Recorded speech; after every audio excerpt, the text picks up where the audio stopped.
Why not give your life to Jesus? Would it not be truly the greatest, the only, and eternal reward for the creation who is made in the likeness of the image of his own Creator? Why not be conformed to the image of the Son of God, who is grown by measure and grace on this earth as fully human and fully divine, into the Father, of which he emptied himself of that position and was given it back again, for he alone was worthy, is worthy, and eternally always ever will be the only one worthy. Do we truly want multiple relationships? No, we only want family relationship truly. We seek out others that aren't as strong as familial ties because, well, the family unit isn't that strong at all, if there is even one. But the reward is relationship with the Lord Jesus. Not the president, not the pope, not your pastor, not your parents, not your pal, not your politician, not your pets, but the one who's truly potentate, as it is written. Who can fulfill you but him who made you? Who can correct all of your flaws, heal all your scars, but him who made you? The Word became flesh. This very same Word was in the beginning with God, and he was God. And all things that were made by him. All the things that were made, that have been made, that were ever made, were made by him. The things that were made that were not sentient, meaning living, breathing, be able to have a relationship with, all those were simply his wedding gift to his bride. But his bride did not desire eternal relationship. I suppose at some point, well, only after sin entered in, then there came discrimination as to what reward is. Reward is in obedience, not rebellion or defiance. Only consequences come from rebellion and defiance. Reward comes from obedience, as we see. Obey your parents, obey the law. Obey the rules at your job. Obey the rules and boundaries of relationship. You keep them all, don't you? But the moment that you break them, you haven't destroyed the relationship, you simply offended it. And it has to be made right. If it's not right, then it will be like a cut, a very deep cut that's become infected and continues to fester. And if it's very bad, it will turn into gangrene. Gangrene is a term that's used for flesh that has decayed to the point of which it cannot be regenerated, healed, and is good for nothing. It must be severed. Jesus said, if you abide in me, I abide in you. But every branch that does not abide in me, I cut off and cast away into the fire and see to it that it is burned. Dead relationship or living relationship? I'm going to have the living relationship with the living God. And I only have one. I'm nowhere near even approaching the solar system to know his name. But I will call him by the name that he assigned to his holy name that only he knows. So, I'm just preparing. I'm like a bride who prepares herself. I don't want heaven To hell with heaven.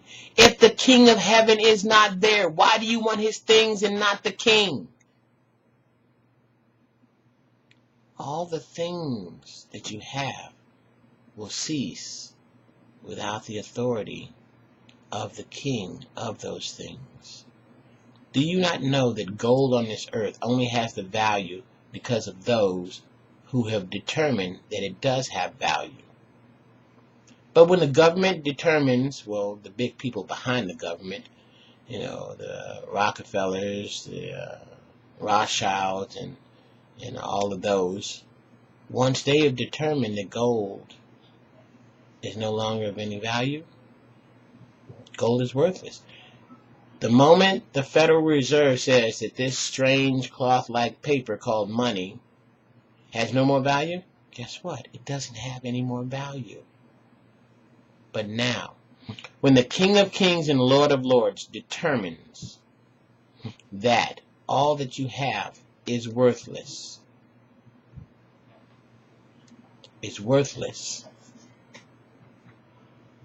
then what will you do?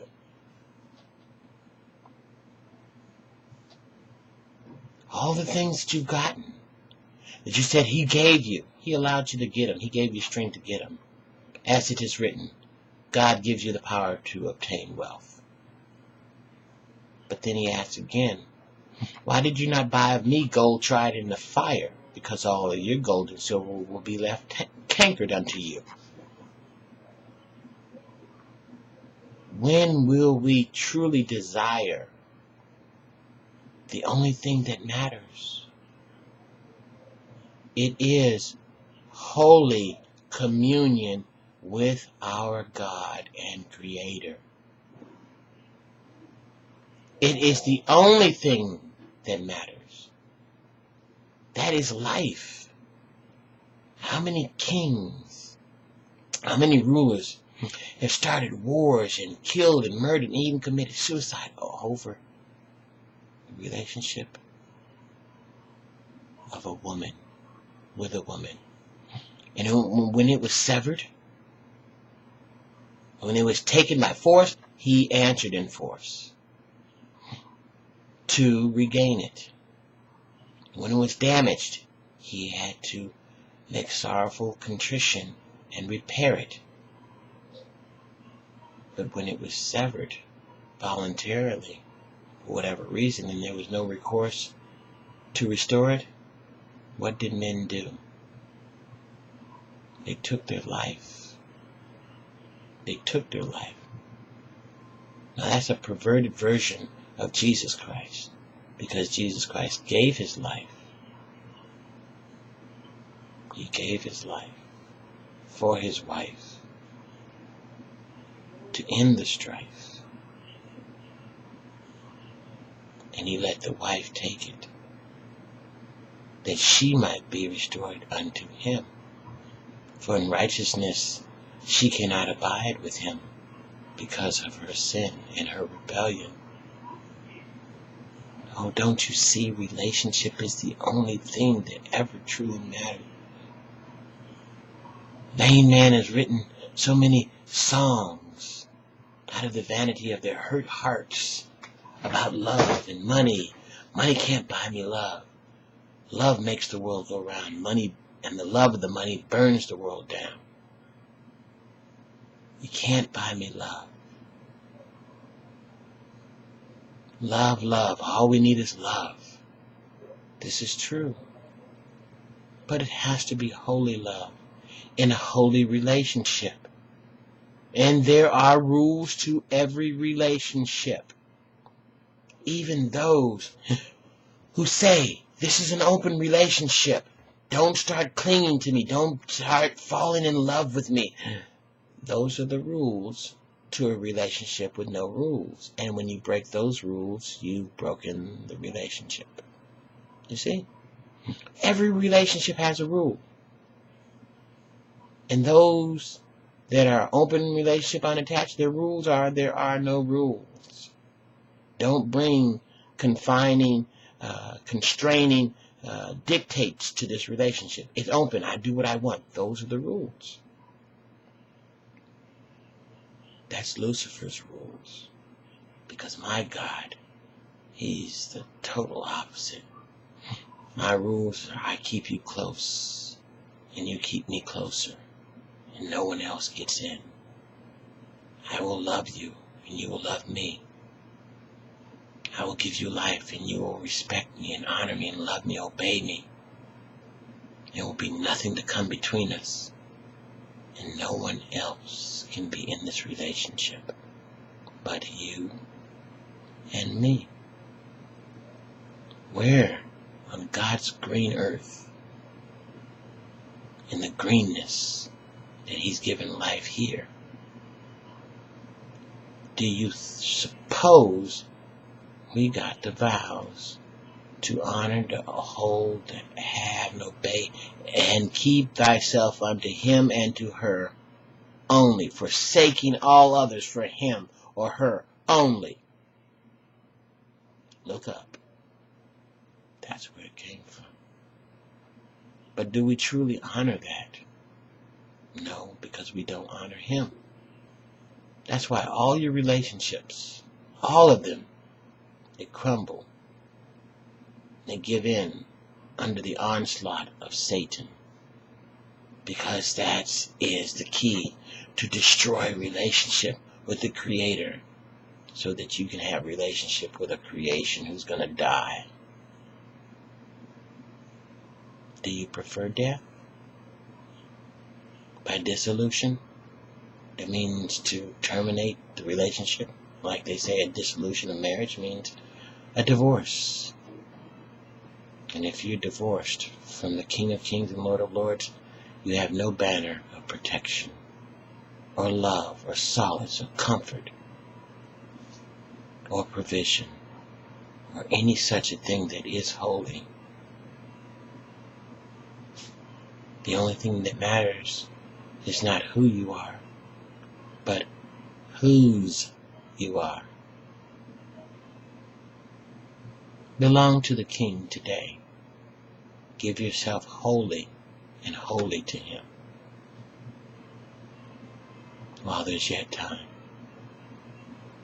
It will be the only decision in your whole life that will ever matter anything. Selah.